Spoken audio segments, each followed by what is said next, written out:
اس کے بعد میں مدرسہ حاضر کے متخصص حافظ مولوی محمد حسن زادہ صاحب سے ملتمس ہوں کہ وہ ڈائس پر تشریف لائے اور اپنے خیالات کا اظہار کریں، جن کا عنوان ہے شان صدیق اکبر رضی اللہ تعالیٰ عنہ۔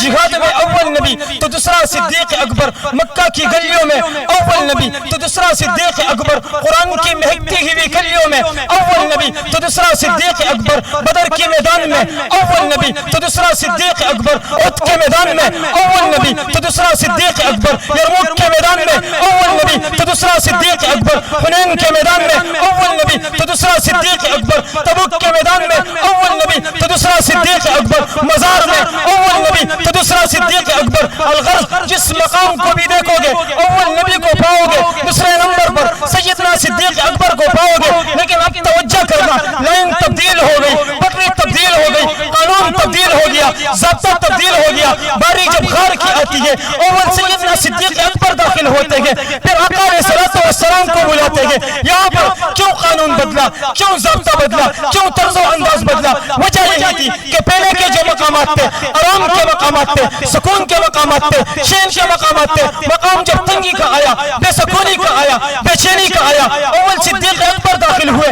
داخل ہونے کے بعد آقا علیہ السلام سے کہتے گے آقا آپ لیٹ جائیے۔ آقا علیہ السلام اپنا سر مبارک صدیق اکبر کے گود میں رکھتے گے اور صدیق اکبر آہستہ آہستہ دیکھ رہا ہے، بلکہ مجھے کہنے دیجئے کہ آہستہ آہستہ پڑھ رہا ہے۔ کیا پڑھ رہا ہے؟ حضور کے شعر اقدس کو پڑھ رہا ہے، کبھی وہ زغا پڑھ رہا ہے، کبھی وہ لیل اذا سجا پڑھ رہا ہے، کبھی وہ القمر اذا تلاها پڑھ رہا ہے، کبھی طه پڑھ رہا ہے، کبھی یاسین پڑھ رہا ہے، کبھی والتین والزیتون وطور سینین لقد خلقنا الانسان فی احسن تقویم پڑھ رہا ہے۔ آہستہ آہستہ پڑھ رہا ہے۔ سوال کرنے والا اپنے تصورات کی دنیا میں سوال کرتا ہے کہ صدیق اکبر آہستہ آہستہ کیوں پڑھ رہے ہو؟ صدیق اکبر کی طرف سے جواب آتا ہے کیا آپ نے رب کے کلام کو نہیں پڑھا؟ کیا رب کے کلام میں غور و فکر نہیں کیا؟ کیا رب کا کلام نہیں کہہ رہا وَرَتِّلِ الْقُرْآنَ تَرْتِيلًا؟ میں ابو بکر بھی اسی کی پیروی کرتے ہوئے، اسی کی اتباع کرتے ہوئے آہستہ آہستہ پڑھ رہا ہوں۔ تو پھر ایسی شخصیت کے بارے میں